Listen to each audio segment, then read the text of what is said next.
Have you ever heard a sound so small it breaks your entire world? For me, it wasn't a gunshot or a scream. It was the soft ding of a text message at 2:17 a.m. from a number I didn't recognize, illuminating my wife Sarah's face as she slept beside me. The screen glowed on her perfect, serene features, the same features I'd sworn to protect. My hand trembled as I reached for her phone, a cold dread coiling in my stomach. The message was simple, just 6 words that would ignite the inferno of my life. Can T stop thinking about that tip? My world didn't just break, it atomized. That single sentence was the loose thread that, when pulled, would unravel everything. If you genuinely enjoy our stories, please subscribe to the channel. Tell us where you're from, what time it is right now. It's always fascinating to know how far our story flows. The first few days were a masterclass in self-torture.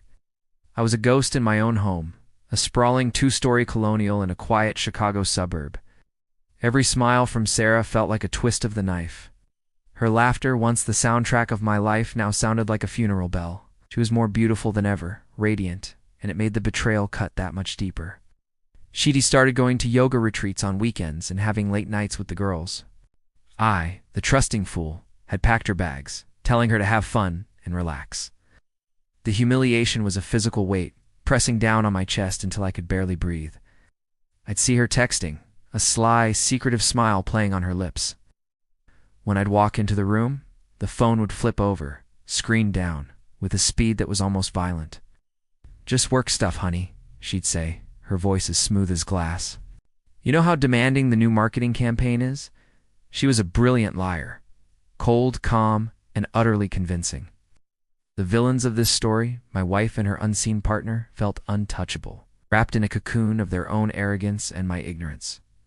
The breaking point came on a Tuesday. We ordered pizza, a simple, domestic act that felt like a scene from a horror movie. The delivery guy, a kid no older than 20, handed me the boxers. As Sarah walked over to grab the plates, he glanced at her, a flicker of recognition in his eyes. "Hey, thanks again for the big tip the other night at the Viceroy Hotel," he said, his voice casual. "My girlfriend loved the gift I bought her." Sarah froze. The color drained from her face. She shot him a look of pure panic before forcing a tight, unnatural smile. "Oh, you must be mistaken," she stammered. "I haven't been to the Viceroy in years." But the kid just shrugged, confused. "Weird." "Swear it was you?" He left, and the silence he left behind was deafening. I looked at Sarah, her eyes wide with a fear she couldn't conceal. In that moment, I didn't feel anger. I felt nothing. A chilling, terrifying void had opened up inside me. The man I was, the loving husband, died right there on the linoleum floor of our kitchen. Something new, something cold and strategic began to stir in his place. My revenge wouldn't be a screaming match in the kitchen. It would be a quiet, meticulous demolition of the life she thought she had built. I started gathering proof. I hired a private investigator, a grizzled ex-cop who operated out of a dusty office on the West Loop.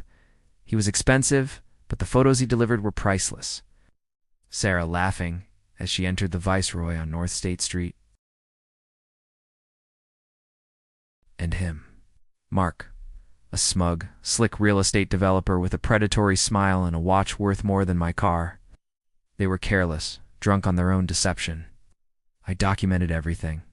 Text messages I recovered using software, credit card statements showing lavish hotel stays and dinners I wasn't invited to, the PI's detailed reports. Opened a new bank account and began quietly moving my assets. I met with the best divorce attorney in Cook County, a woman known as the Shark.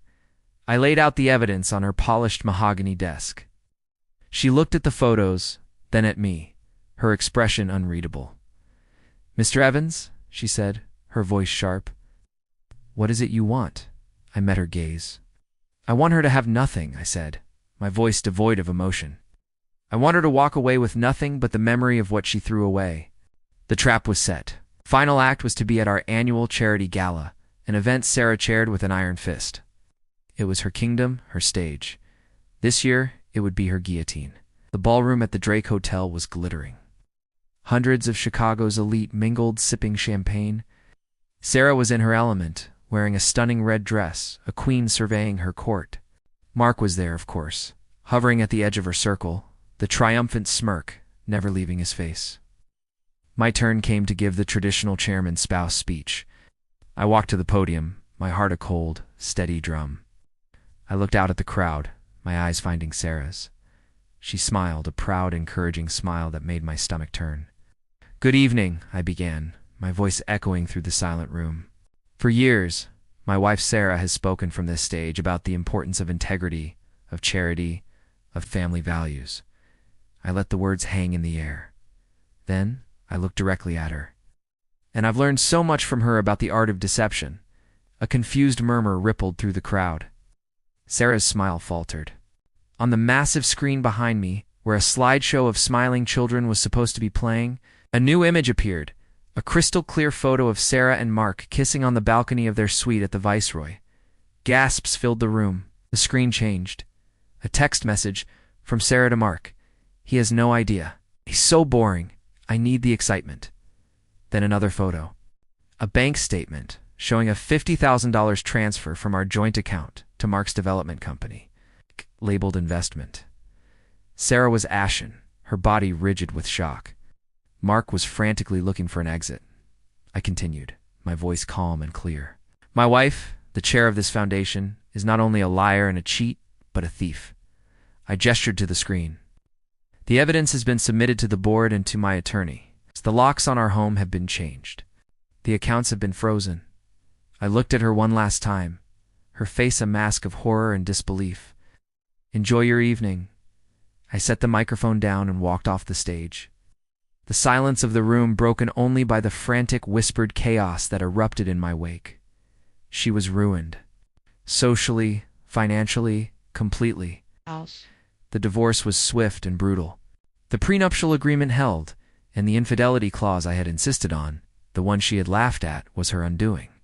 She got nothing.